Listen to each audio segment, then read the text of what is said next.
I'm Tim Monroe, and this is what I really want to talk about. There's something fascinating about every single one of us. Everybody has a passion and a story to tell, something that lights them up. Every week I sit down with interesting people and we talk about the things that really matter to them and to all of us. It might be funny, it might be weighty, it might be weird. It's what I really want to talk about. I'm talking today to Larry Gratton. Larry has a PhD in mathematics from Oregon State University, an MS in applied mathematics from Western Carolina University, and a BS in physics and mathematics also from Western Carolina. Since 2004, he has been a professor here in the math department at Berea College. He's originally from Ohio, but grew up in Florida. He met and married Rebecca Parrish while students at Western Carolina. Larry and Rebecca have 2 children and a daughter-in-law, and they live in a charming 1940s cottage less than a mile from campus. They have 1 dog and a lot of cats. Oh, a lot many of cats. He enjoys walks in the woods and slow drives and rides on country back roads. I feel like I'm reading a dating profile all of a sudden. But so welcome, Larry. What do you really want to talk about today? Oh, I appreciate it. Thank you for having me. What I really like to talk about that I don't get to talk about with many people is my vintage Honda motorcycles. Yeah, it's been a long time coming, but I eventually got to that age where I could buy myself some old motorcycles. So, okay, yeah. But it's been a long time. Like you've been interested for a long time. Okay, so can you remember casting your mind back in time, the first time you realized that, I think these vintage motorcycles are something pretty cool? Well, I don't know if this is a memory, but I dream about motorcycles, and I have for a very long time. And my father, who rode Harley Davidsons when I was younger, recognized the motorcycle in my dream as his motorcycle. It was a Honda, a Harley Sportster with a maroon tank. Wow. And so then he told me about his motorcycle dreams as well. It's just so it's something that has been on the back of my mind and in my my consciousness and subconsciousness. How old were you when you were dreaming of this Harley? Oh, this was probably a later dream, but in the dream I was very young. I was like toddler age. In the dream I was Yeah. So, But does this go all the way back to childhood? Your interest in motorcycles? Yeah, I would say I grew up around motorcycles, even though we didn't have a motorcycle at the house. My mother's brothers, they raced motorcycles at Daytona. Oh, wow. Like I said, my father owned always had a motorcycle. Yeah. My brother, his first vehicle that he bought when he graduated high school was a motorcycle. Okay. I rode, a little scooter around town or something. So there's been motorcycles have been a part of the family culture. Yeah. Even though I didn't have one around, it's a part of the family. Yeah. So can you think of one in particular that sort of in the beginning of this interest, one motorcycle that you sort of thought, wow, that's, either you aspired to have it or you just thought it was super cool? Well, there was a movie that came out. I think it was in the 90s. High IQ. I think Tim Robbins, and there was an older motorcycle in that. Okay. That really caught my attention. Yeah. And it later I found, I would go by, motorcycle dealerships that weren't on the way home, that kind of seeking things out and just kind of wandering around. And there was a Yamaha, I think it was like a sport, a road bike style that had a very similar type shape to this thing. So that's where the old bike aesthetic started to come in for me. Just this kind of stripped down, vintage looking bike, not the big,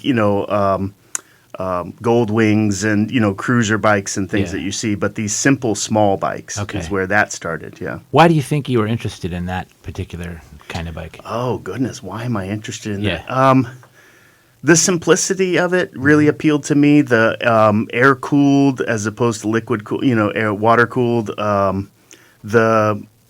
the smallness of it. I kind of tend to like to go the other direction when when I see trends and things. So when things are going big bikes like large engines, 1100, 1400 cc's, I start thinking 250, 350, kind of going in that other direction. I like to be a little different that way. Yeah. And so is your interest, I'm trying to get at like what is the real sort of heart of your interest. So is your interest in the bike as a piece of machinery, as technology, as something you can work on, tinker with, etc., or are you more interested in the motorcycle as sort of a symbol of personality or identity or an aesthetic, having an aesthetic value that you appreciate? I mean, maybe it's both, but yeah, I would say both. The one thing you haven't mentioned, I don't think of the motorcycle as a form of transportation. You don't? No, I don't think of it so much of that. It is like the motorcycle my brother bought early. I mean, that was his form of transportation. Yeah. It was a new bike. It was reliable. These old bikes take a lot of tinkering, and from a very really from an early age, I loved to see how things work. I liked building things. Tinker toys and Legos were my favorite. Growing up, and so I see these old motorcycles as, yes, the mechanical part is absolutely fascinating. Just the engineering of how these things were designed to work and all the different components of it, the electrical system, the fuel system, the mechanical, just being able to get inside of the transmission of it and see how the gears shift all mechanically. Yeah. So you know how that all works. I have some knowledge of it. I wouldn't, but yeah, I've been in there. I've seen I've seen those. Yeah. So where did you pick that up? I mean, you don't just know how to fix and understand how a motorcycle works. So how did that come about? So probably a lot of tinkering with parts that were laying around, in the garage, growing up, but also years of fixing things around the house. You start to kind of develop a confidence for, hey, this is built to be, it's designed to work in a certain way. And when you tear it open, if something falls out of it, that was probably broken. So, but did you also take, I mean, it sounds like this is fun for you, like that kind of thing. Yeah. Talk about that. Well, the focus and the problem solving, trying to figure things out. There's manuals. These motorcycles were designed to be taken apart, cleaned, fixed, reassembled. The old ones. Yeah. And so the manuals are the absolute minimum amount of language that you could put in there, and sometimes doesn't even make sense. Right. And the other thing about the service manuals is they always show pictures of brand new shiny engines being disassembled, not the cruddy, dirty ones that you're working on. Yeah. So following those is just trying to figure out what those are saying, trying to figure out how something works. And then when you see that, so you turn this and then this engages and that causes that. I love that. That's just so satisfying. And so when you were younger, did you see this in action? Like, did your father tinker with bikes? Oh, yeah. We had a Volkswagen Beetle we tinkered with. We didn't tinker with it. We had one, yeah. So, and there were always things falling off of it. So you learn pretty quickly where parts go when they break and they. Yeah, we had a blue Beetle in the 70s. It was probably the 70s. Yeah. I'm a little older than you, but it was I loved that. Was a really cool car before I could drive, but it was really cool. It had the long running boards on the side. Yes. Yeah. And every once in a while, my dad would let us stand on it and drive a little bit. It's like, of course, wouldn't do that today, but okay. So you're into the actual sort of understanding how it works.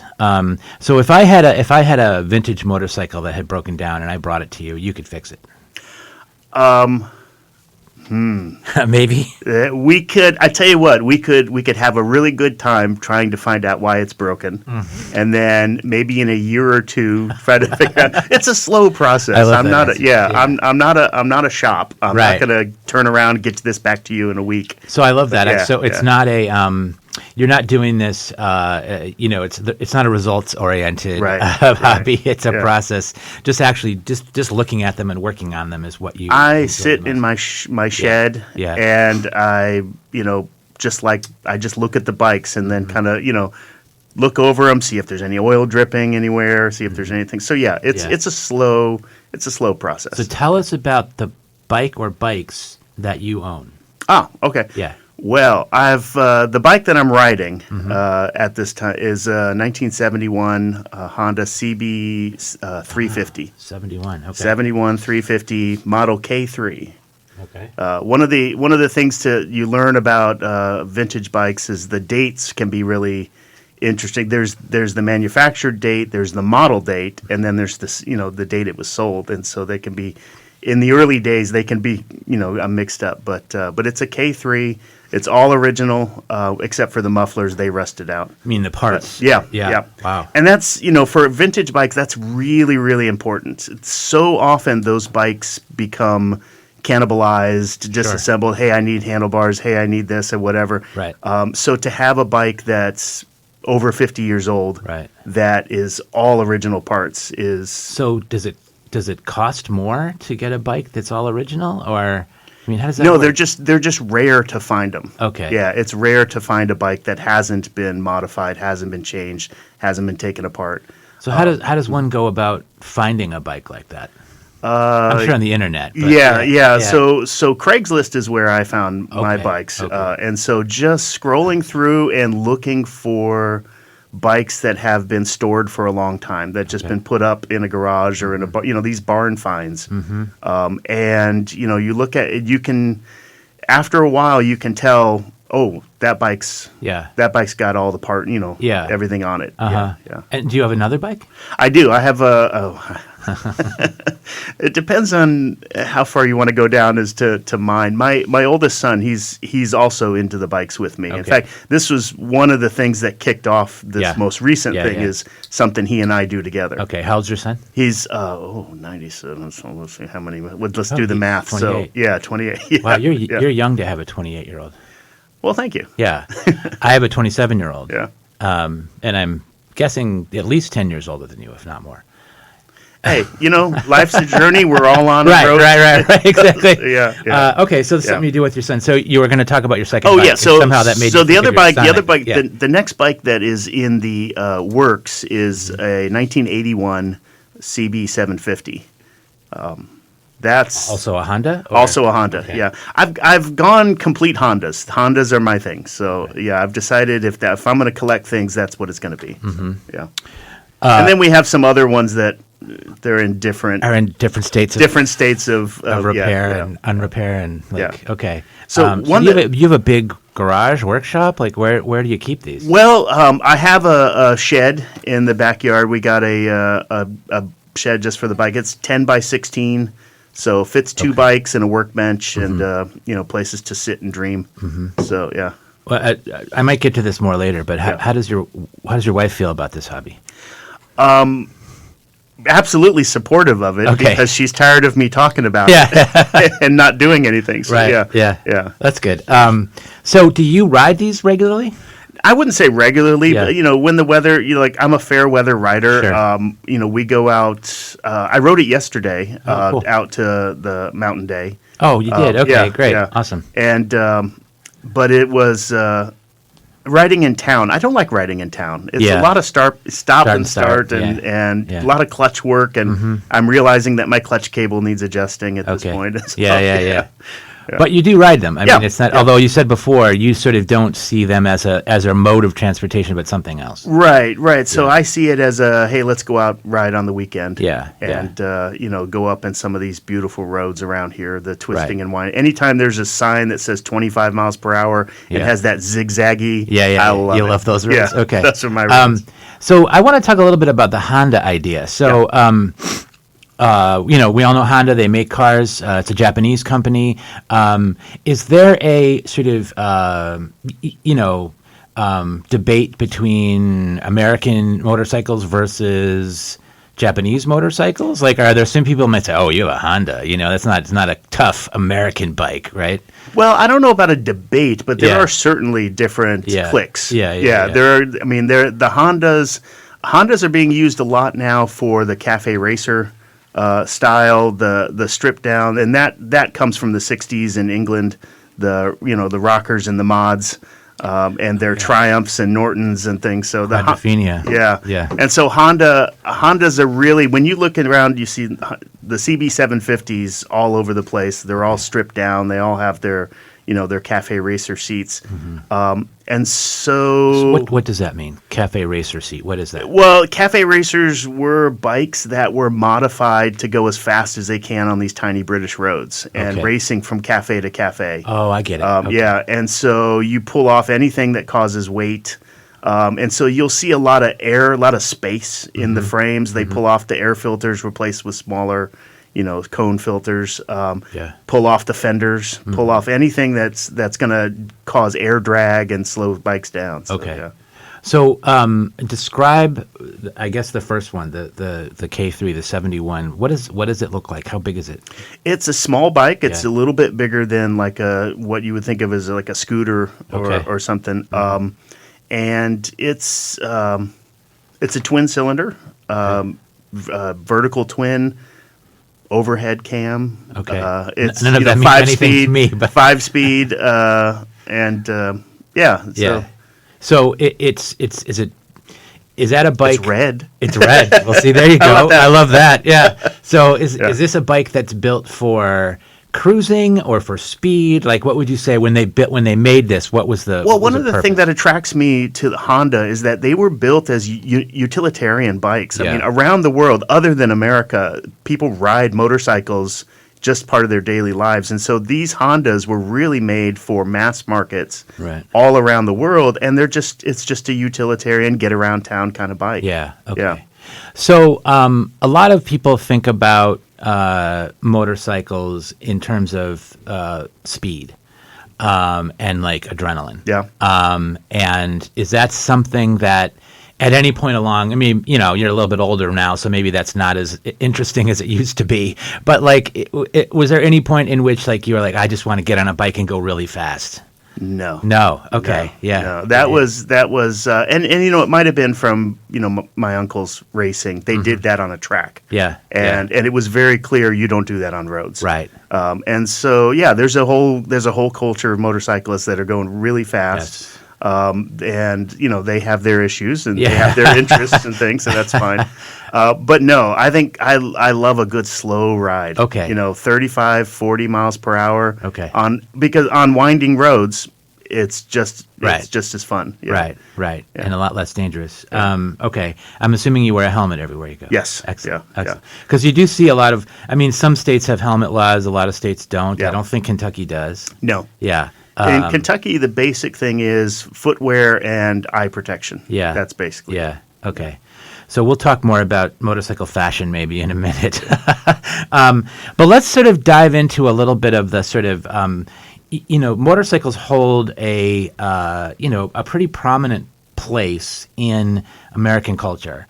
And we were talking about the Japanese motorcycles, Right. and we can talk more about that. But I remember one movie in which it was one of the Ocean's movies where there was a guy who he was pretending to be like a motorcycle daredevil, like an Evel Knievel type Right. of person, and he was talking about his bike being a big American bike, and he described the Japanese bikes as rice rockets, derogatorily. And so there's some of that like macho, and of course like motorcycles in American culture, I think represent lots of things, but maybe more than anything else is rebellion. The sense of freedom, get on a bike and go, like you're on your own, like the solitary man on a bike, right? There's a sort of an outlaw image that's always kind of gone along with motorcycles in movies and literature and television and all of that. And there's a million examples we can talk about. But How does that stuff strike you? Is that part of your interest in motorcycles, or like what's that about for you? I tell you, it goes math professor, husband, father, and outlaw. That's Yeah, what yeah. Well, it's funny because I had written down, one doesn't, think of a math professor first as like the rebellion outlaw, right? That's not the image people have. But yeah, so how do you feel about all that? Well, it does tap into a bit of a yearning for freedom. I mean, when you're on a bike and you get on a bike, that is the most solitary place to be. You're in your helmet. Well, I mean, I wear a full face helmet, so you're in your helmet. You're totally on your own, right? You're riding along, even if you're riding with a friend. And you're sort of anonymous. Yeah, and you're cruising through, and it is absolutely freeing. Yeah. So I see that in terms of like the Wild Bunch and Fonzie and all the other. I forgot about Fonzie. You That's got to not get one of the Fonzie ones I wrote down. Yeah. But even Elvis and some of Elvis's movies, he wrote Hondas. There were Hondas in those. Yeah. Well, there was. So I was thinking about what are examples of motorcycles, especially in movies that have kind of lasted. So, and some of these are old. The movies are old, but there's a movie Easy Rider. Oh yeah. With Peter Fonda, Dennis Hopper. They're riding the big choppers, the big Harleys. Right. And that was a very sort of influential movie and a sort of symbol of the '60s counterculture. And then Tom Cruise in Top Gun rides. It's a Japanese. I think it's a Kawasaki. And he's like leaning into it, and he's going super fast, and he's racing the jets. He has the need for speed, right? That was Yeah, he's an adrenaline junkie. Maybe my favorite is, and this is a very old movie, but Steve McQueen in The Great Escape, jumping his motorcycle over the sort of barbed wire, trying to escape from a Nazi prison camp. They're just the symbols of sort of American masculinity, right? And also rebelliousness. Have you ever seen the movie Raising Arizona? Oh, absolutely, yeah. Okay, yeah. so Leonard Smalls and his bike, like old crusty bike, and he's an absolute outlaw, right? And so, and maybe the most famous is Marlon Brando in the movie The Wild One, another very old movie. Yeah. But that's, I think, maybe when this whole idea of the sort of tough guy who's sort of leading a gang of, kind of ne'er-do-wells around, and also the fashion. I mean, Marlon Brando had so much charisma, and he's wearing this funny little cap and leathers and all that stuff. So how does that resonate? That stuff resonate with you at all, or? So I need to get a trophy that I can tie to the front of my bike that like Brando. Yeah.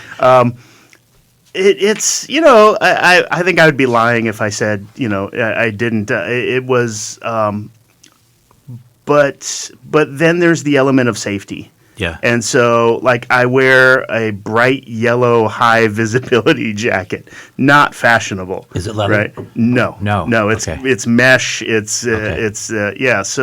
So you kind of I've given away those ideas of you got to tell me though. You have some kind of leather motorcycle jacket somewhere in the closet. Don't. No. I don't. Oh man, I'm so. I wish I had one, and I've never ridden a motorcycle in my life. No, my oldest son. My son went down that. He's had the leather, but he had the leather jacket before the motorcycle. So now that we have the motorcycles, it's you're wearing those things are hot. Yeah, those are and I went through this mind frame, this mindset of how do I look on a bike, and I very quickly converted to can everyone see me on this bike? Yeah. I wanted, and so I just forget fashion. Let's go with high visibility. Yeah. Well, isn't at least part of the reason for wearing leathers? But I'm on a motorcycle. Safety. Yeah. Right. Isn't like leather? Like if you fall, leather does have it'll protect your a little more. Well, it's the leather doesn't tear like synthetic materials do, and so it'll rub, it'll stretch. Yeah. And so if you go down, you don't want something tearing open and now you're exposed to the road. So I think that's the thing. But the more modern materials have padding in there. I've got Yeah. elbow pads, back pad, Okay. lumbar pad, and So is your yeah. yellow jacket made for riding? Yes. Or- okay. Yeah. Oh, that's Yeah. cool. I didn't realize. Yeah. Yeah. So the yellow. And it's. I've got two jackets. I've got a summer jacket that's mesh that has a liner. I've got a winter jacket that in the event someday I do this year round. Yeah. That it's a little bit more substantial, but again, it's the modern materials. It's the padding that's in them. It's all the protection that you hope to never need. Right. Yeah. So, begs the question: have you ever had an accident? You ever fallen off your bike? No. Never. No. Wow. But I don't have that many hours. Right, you don't ride relatively speaking, I don't Yeah. have that many hours. Yeah. And so, how often would you say that you hop on one of your bikes and go riding around? In nice weather, I try to ride on every weekend. Okay. Just to get out, just a little bit. Wait until it gets too cold. I think 50 degrees is the limit when it just starts to get a little too cold to ride. So yeah. So I kind of want to go back to some of this, the sort of cultural issues and how people might perceive motorcycle riders. So I think there's sort of two categories. One is we were sort of talking about this before, like the adrenaline junkie who rides really fast. Like if you're on the highway, they might be weaving in and out of the cars, even going down the middle between the lanes, like that sort of thing. Probably a young man.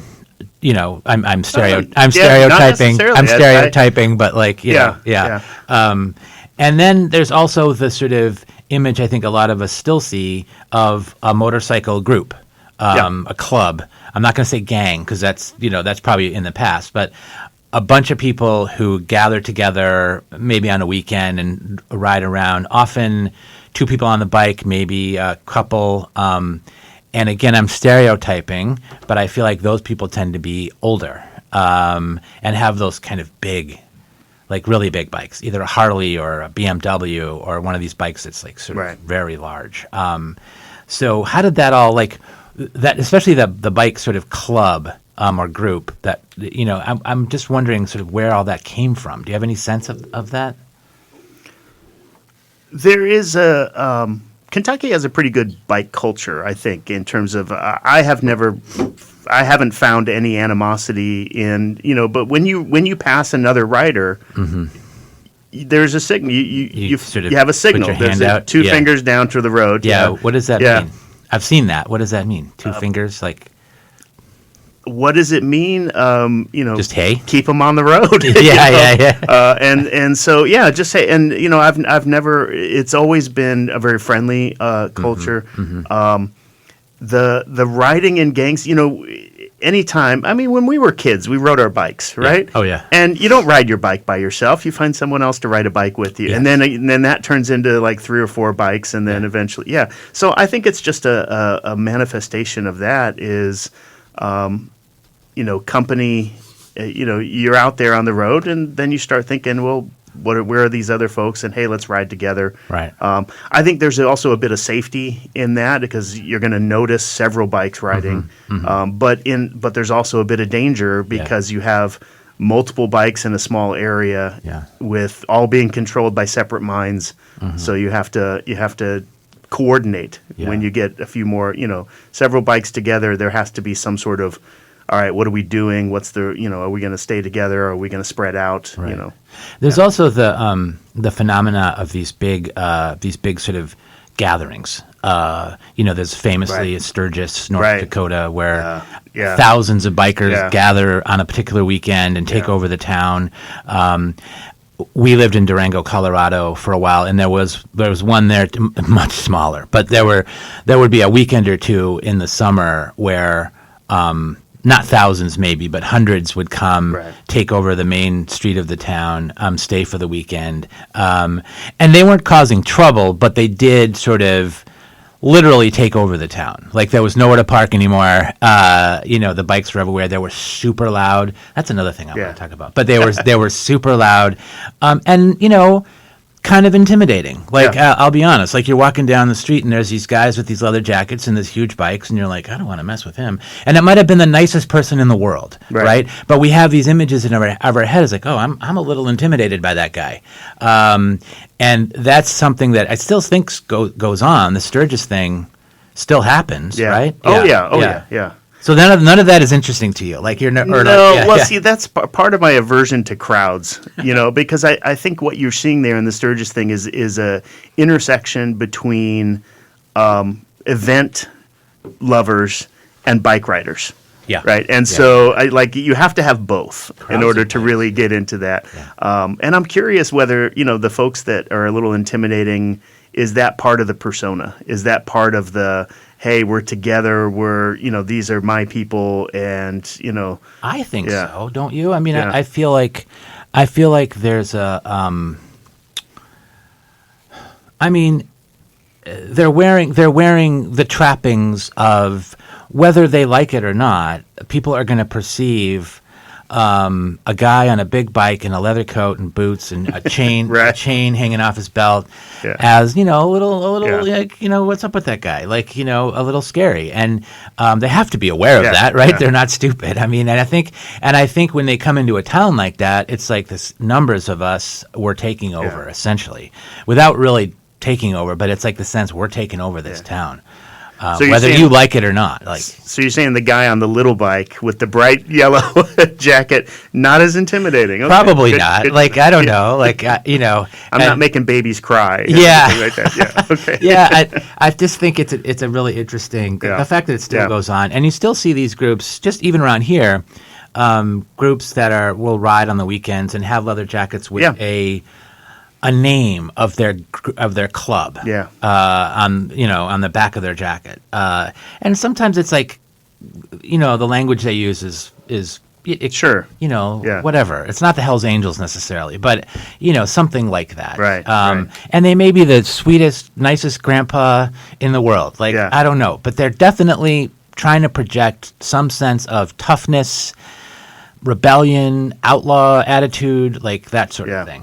Well, it looks like they're up to no good, but most likely they're probably raising money for charity. I think you're right. Right? Yeah. It's funny, but I think that's probably true. But that whole thing exists. So I want to go back to this issue of noise, because I think that's a huge part of the motorcycle culture. Can you explain to me? Because I know in Kentucky, for instance, you don't have to have your car inspected to get registered. They look at your lights. That's about it. But in lots of other states, and I'll get to the point in a minute, lots of other states that I've lived in, they inspect your car, particularly the emission system, your muffler, how much noise does your car make? And there are laws about that. But those same laws don't seem to apply to motorcycles, because motorcycles, and I'm just seem louder. They are louder. They're louder, right? Why is that? Well, there is an expression in motorcycle culture: is loud pipes save lives. Okay. Right. So the visibility on a motorcycle is reduced. Right. Right. And so in terms of other people seeing them. Exactly. Other people seeing, because you're not looking for a single headlight, you're looking for multiple. You're not. Yeah. So the idea is there is a school of thought that the louder the motorcycle is, the more noticed you're going to be. Yeah. The other part of it is people like loud. I don't. Meaning people who ride bikes like that. But there's modified exhaust. There's trucks that have the big exhausts that make a lot of noise. But one of the things that is easy to modify on a motorcycle is the muffler. Yeah. And so you see there is a lot of aftermarket mufflers out there that'll make all kinds of sounds, whatever sounds you want, and they'll light up. There's LEDs, all this stuff. So I think that is one of the ways that a motorcycle rider can personalize their bike. But if you don't mess with the muffler, if you just leave it, it's loud, right? Louder than a car. You can make it loud, So you think the other thing? The other thing is that by the way, I love the fact that trying to bust all my stereotypes here, where you're saying like it's loud maybe for a good safety reason. Well, there are right? there. I mean, that is one. Yeah. But there's. I don't know if that's a true. Whether it actually does save lives, but that is one side of it. But the other thing is, motorcycles operate at a much higher RPMs than vehicles. Like my motorcycle, my little 350. Red lines at 9,000 RPM, and it runs. In its ideal power range is around 5,000 to 6,000 RPMs, whereas a car is like 2,500, 2,000, something like that. So that's causing the. So you're getting so the higher RPMs is going to cause that really high sound. So, but I do think that's part of the. Part of people's perception of right. It's not just it's the big bike, it's the leather, it's the intimidating sense of that, but it's also this like ear-shattering noise as they come into town. And the other thing I've noticed, I've never noticed this before until I moved here, but the guys who drive through town and on bikes. They also have music on super loud because they have to hear it over their own bike. Exactly. So it's like you can hear it, blocks away. Yeah. And you're like, what is that? It's like a guy on a motorcycle playing music incredibly loud. Yeah. It's and the Doppler effect is really cool when they go by. I like that. Yes. Yeah. Well, it's try as I might, I can't slide you into any of those stereotypes. Yeah. Well, it is. Well, that was one of the concerns when electric bikes came out, is how quiet they were, how silent they were, and people couldn't see them. And or you hear can't. them. Yeah, exactly. Yeah. So, they're loud. You're barely muffling. I mean, think about the length of an exhaust system in a car versus how short it is on a motor. So Yeah, and I always thought like there, because I lived in Massachusetts for a long time, and there's so many rules about everything.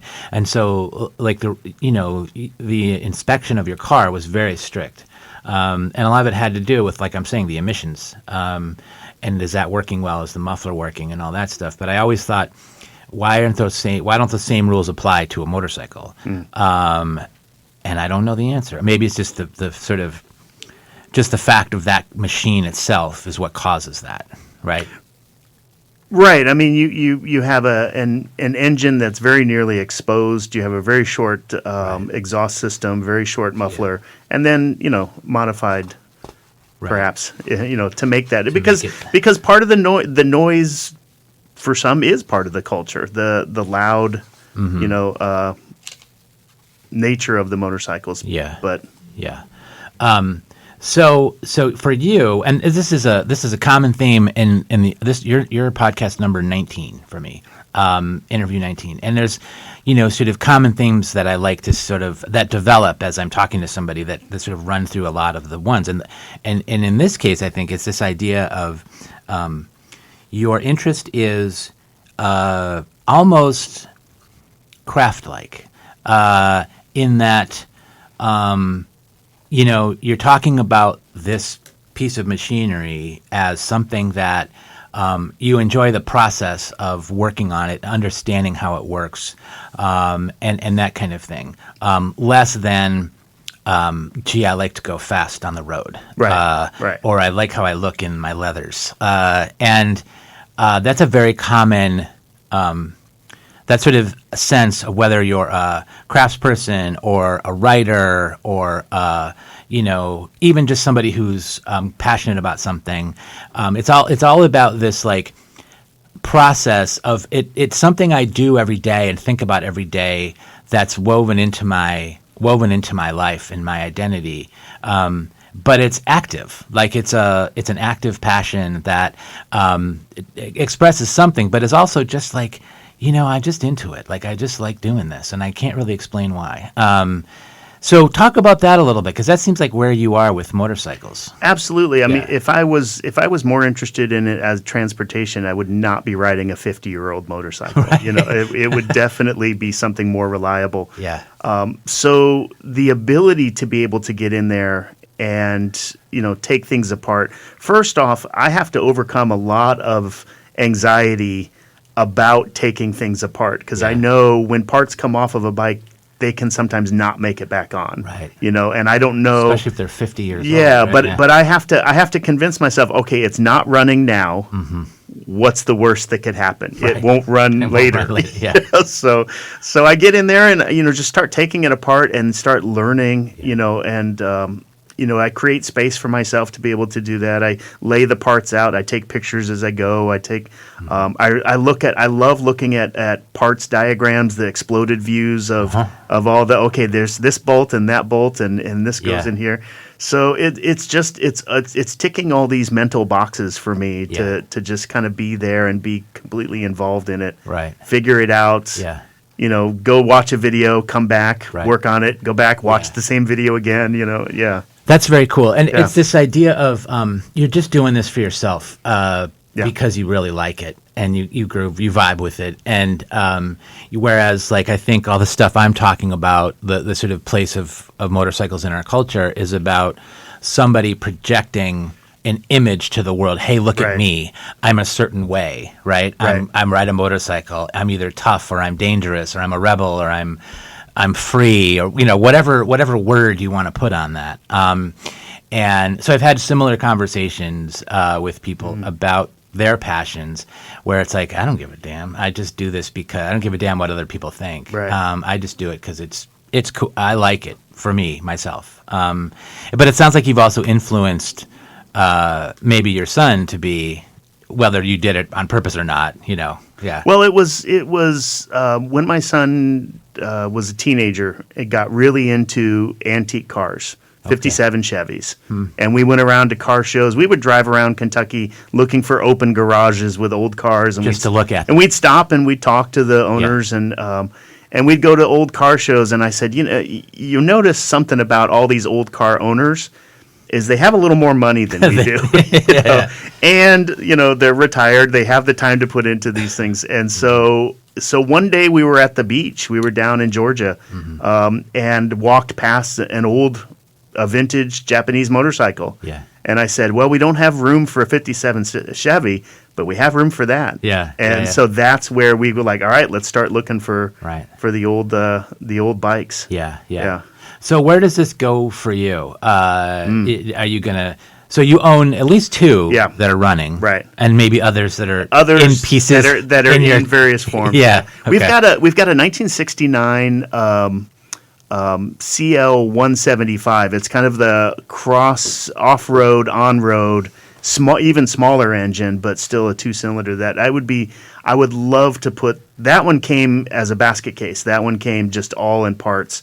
And I went through one holiday and just went through all the parts manuals and labeled everything, put them in individual shoe boxes and Ziploc bags, and just got really OCD with it. It was wonderful. Yeah. And we started putting it back together and ran out of time. So we'd love to put that. But my next thing is I've got the 350 running. The 750 is next. Okay. And I sat last week and made out a list of all, and it's a long list of all the things that need to be gone through. Fuel system, the suspension is shot. Yeah. I don't even know about the electrical right now because the battery's dead. Right. And so I'm going to start going through that, and ultimately my real goal is to get the 750 up and running, because that would be the bike that I could take longer rides. Yeah. I could take, a several day. Yeah. There's some nice places to go down in Tennessee, up in Ohio. Okay.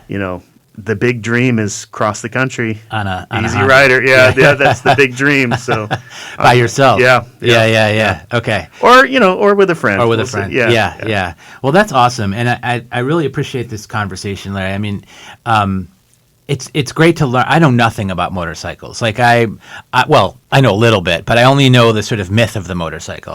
But you are passionate about these things, and you know how to work with them. And I think you've exploded all of the stereotypes, I think, of people who think of like the tough guy with the big beard on a motorcycle who's scaring the townspeople. Right?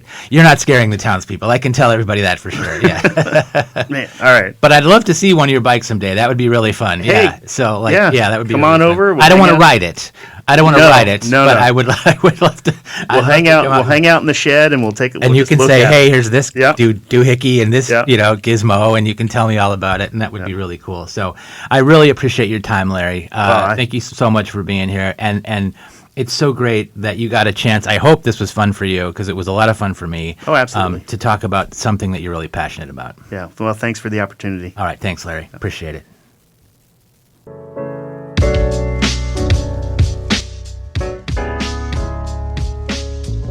What I Really Want to Talk About is produced and recorded in the studios of Berea College News and Radio in Berea, Kentucky. You can learn more about this podcast and listen to all of the previous episodes at whatireallywantotalkabout.com. My contact information is on the website, so please get in touch with me if there is something that you really want to talk about. I'm Tim Monroe. Thanks for listening.